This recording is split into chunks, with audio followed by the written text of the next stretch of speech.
Nous vivons actuellement une parenthèse, en fait. Plus exactement, une pause.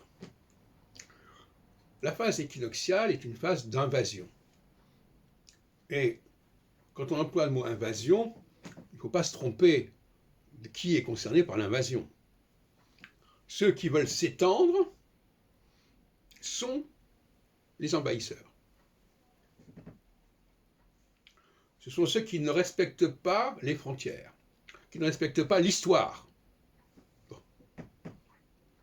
Et donc, il y a des périodes comme ça où ce non-respect de l'histoire s'impose. Et puis, il y a des périodes de réaction. Et actuellement, c'est une phase de réaction.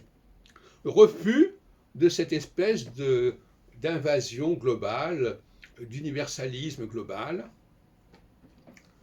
de refus des clivages majeurs, des différences majeures. Nous avons encore, jusqu'en 2025, début 2026, pour résister à cet expansionnisme idéologique, intellectuel, etc. Et si on n'arrive pas à marquer des points contre cet expansionnisme, eh bien, il repartira de plus belle en 2026. Je ne parle pas de guerre, je parle d'une domination, d'une sorte d'empire sur les esprits qui caractérise la phase équinoxiale. Alors, la question qui se pose philosophiquement, c'est de savoir si la phase équinoxiale est préférable à la phase solsticiale.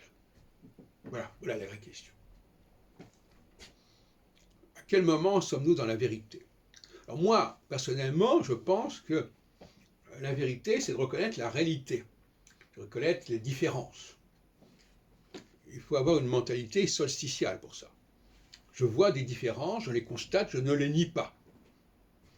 Et il y a des périodes où on peut se permettre de nier les faits, c'est la période équinoxiale. Donc, quand on voit apparaître une période équinoxiale, il faut s'attendre à des expansions extraordinaires, comme par exemple en 1940, l'expansion nazie sur toute l'Europe. Quand on arrive en phase solsticiale, il faut s'attendre à une réaction, une résistance contre cette expansion, ce qui se passe actuellement.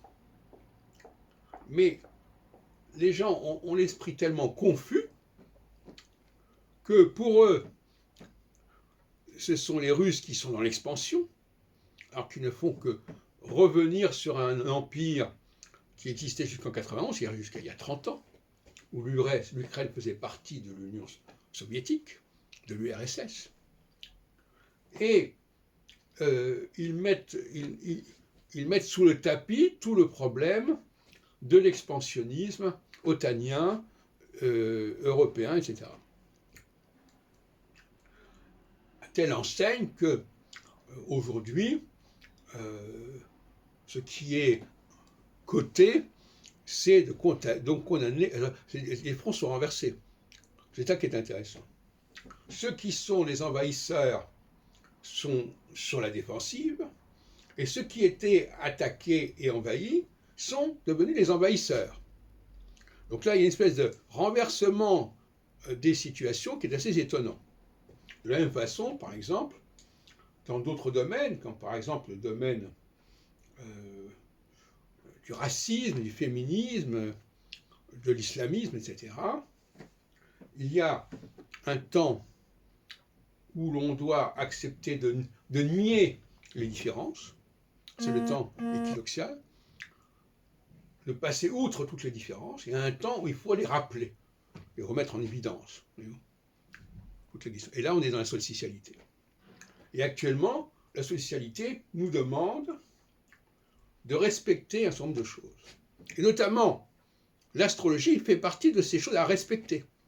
Elle a une histoire, elle a une présence dans l'histoire, et elle est bafouée, cette présence. Eh bien, la solsticialité, c'est le temps où l'astrologie devrait arriver à se faire respecter. et à ce qu'on ne la rejette pas ou qu'on ne la mette pas sur la touche, n'est-ce pas? C'est cela aussi l'enjeu.